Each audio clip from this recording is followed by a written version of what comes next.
अच्छा, अब क्या होगा कि जब हमारे पास एटीपी की जनरेशन हुई, सही है, एटीपी की जनरेशन होने से क्या हुआ कि पोटाशियम आयन जो थे वो inside the beta cell of pancreas क्या होना शुरू हो गए, एक्यूमुलेट होना शुरू हो गए। जब वो बीटा सेल ऑफ पेनक्रियास के अंदर एक्यूमुलेट हो गए तो ये जो सेल मेम्ब्रेन थी ये डीपोलराइज हो गई, ठीक है, डीपोलराइज हो गई।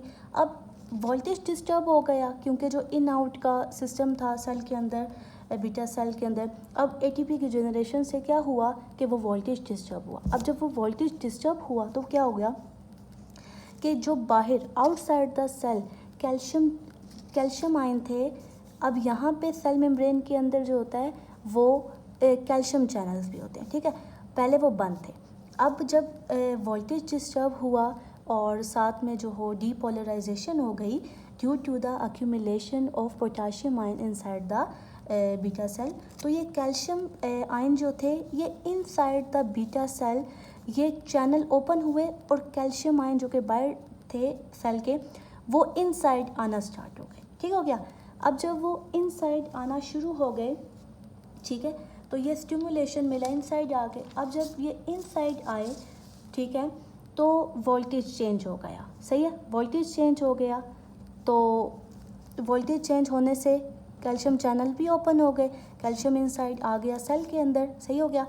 अब इसी कैल्शियम ने क्या किया, ये जो ग्रेन्यूलर फॉर्म में इंसुलिन पड़ी हुई थी बीटा सेल में, अब ये बीटा सेल के ग्रेन्यूलर फॉर्म ऑफ इंसुलिन को क्या किया, इस कैल्शियम चैनल ने क्या किया, इस कैल्शियम चैनल ने यहाँ सेल मेम्ब्रेन के अंदर, सेल मेम्ब्रेन के साथ इसको फ्यूज़ करवाया, ठीक हो गया, इसको सेल मेम्ब्रेन के अंदर क्या करवाया, फ्यूज़ करवाया, और इसके अंदर जितनी भी इंसुलिन थी वो इसने रिलीज़ कर दी फ्यूज़ करवाने के बाद सेल मेम्ब्रेन के साथ outside the beta cell of pancreas, ठीक हो गया।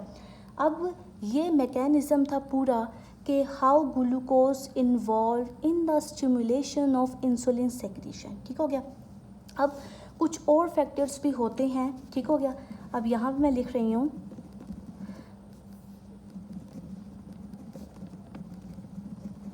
Factors which involve in the stimulation of insulin secretion, ठीक हो गया। अब सिर्फ ग्लूकोज नहीं होता उसके अंदर, हमारा टॉपिक जो कि ग्लूकोज है इसलिए हमने ग्लूकोज को इन डिटेल डिस्कस किया, बट अदर देन ग्लूकोज भी मेजर फैक्टर तो ग्लूकोज होता है ना, ठीक है, और भी कुछ अमाइनो एसिड्स होते हैं, ठीक हो गया, कुछ अमाइनो एसिड्स होते हैं जो कि जिसमें इंक्लूड होता है अलानिन, ठीक है, सेकेंडली जो होगा हमारे पास वो होता है ग्लूटामेट, एंड थर्डली जो इन्वॉल्व होता है वो होता है आर्जिनिन, ठीक हो गया, ठीक हो गया। ये तीन भी अमाइनो एसिड इन्वॉल्व होते हैं इस इंसुलिन की सिक्रीशन में, ठीक हो गया।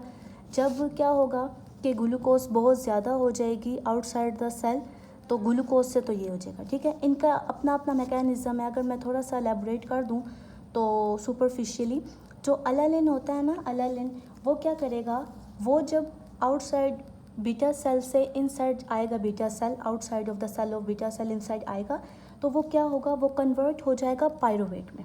पायरोवेट से अगेन जो हमने ग्लूकोज में डिस्कस किया था एटीपी के जनरेशन एंड ऑल दैट, वो सारा प्रोसेस, सही है। फिर जो ग्लूटामेट होगा, ग्लूटामेट जब आएगा, ग्लूटामेट जो ग्लूटामाइन है बेसिकली ये, ठीक है, ये बेसिकली ग्लूटामाइन है, ठीक है।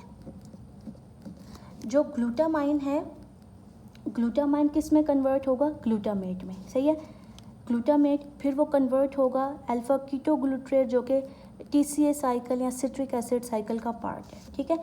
फिर वही वाला यहाँ से एनॉल वो जो हमने प्रोसेस पढ़ा था वो स्टार्ट हो जाएगा, ठीक है। और लास्ट जो हमने डिस्कस किया आर्जिनिन, आर्जिनिन का भी इस तरह से होता है कि ये डायरेक्ट इंसुलिन सिक्रीशन में इन्वॉल्व होता है। हाउ, कैसे, अब ये इस तरह से इन्वॉल्व होता है कि आर्जिनिन इटसेल्फ कैटायन है, सही है, इसमें बहुत ज़्यादा पॉजिटिव चार्ज होते हैं, ठीक है।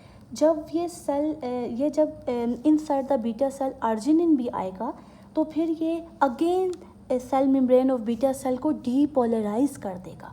जब डीपोलराइज कर देगा तो वही वाली बात कि कैल्शियम चैनल जो होंगे वो एक्टिवेट हो जाएंगे, ओपन होंगे, कैल्शियम इनसाइड आएगा। अगर मैं समराइज़ करूं इस बात को कि जितने भी अगर हम स्टिमुलेंट्स या फैक्टर्स की बात करें जो कि इंसुलिन की सिक्रीशन करते हैं, तो वो क्या करेंगे, डायरेक्टली या इनडायरेक्टली कैल्शियम आयन को क्या करेंगे, सेल मेम्ब्रेन को डिपोलराइज करने के बाद क्या करेंगे कि कैल्शियम चैनल जो कि cell membrane of beta cell present है उसको ओपन करेंगे और कैल्शियम अंदर आएगा और फाइनली कैल्शियम क्या करेगा, इन्वॉल्व होगा in the fuse of the granule on the beta cell membrane के ऊपर और फिर वो ग्रेन्यूल की फॉर्म में जो इंसुलिन स्टोर थी वो उसको रिलीज़ करवा देगा। So it's all about today's topic और ये था हमारा आज का टॉपिक, सही है। तो अगर मैं इसको सिर्फ स्पेसिफिकली ग्लूकोज को एक बार दोबारा एक्सप्लेन कर दूं कि ये किस तरह से इंसुलिन की स्टिमुलेशन में इन्वॉल्व है, तो हमारे पास ब्लड के अंदर ग्लूकोज लेवल हाई हुआ। जब ग्लूकोज लेवल हाई हुआ तो GLUT2 के ज़रिए, ये बीटा सेल है हमारे पास, GLUT2 के ज़रिए बीटा सेल ऑफ पेनक्रियास जो है हमारा, इसके ऊपर सेल मेम्ब्रेन के ऊपर ये चैनल GLUT2 लगा हुआ है।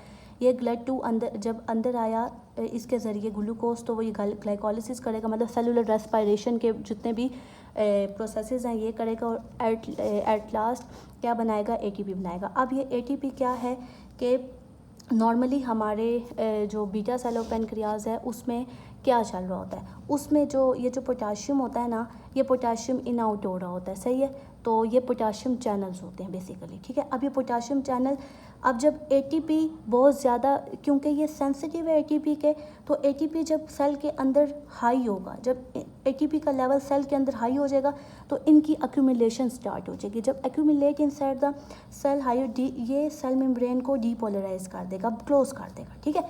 जब ये क्लोज करेगा तो इसी की क्लोज से स्टिमुलेशन मिलेगी कैल्शियम चैनल ओपनिंग को, ठीक है, क्योंकि वोल्टेज डिस्टर्ब हो गया, कैल्शियम चैनल ओपन होंगे। कैल्शियम चैनल ओपन होने से कैल्शियम अंदर आएगा बीटा सेल के अंदर। बीटा सेल के अंदर जब कैल्शियम अंदर आया तो इसने क्या किया कि जो ग्रेन्युलर फॉर्म थी इसने फ्यूज़ करवा दी किसके साथ, cell membrane of beta cell के साथ, और फिर इंसुलिन रिलीज़ कर दी, ठीक हो गया। अच्छा, it's all about today's topic and stay safe, stay healthy, until next time, Allah Hafiz.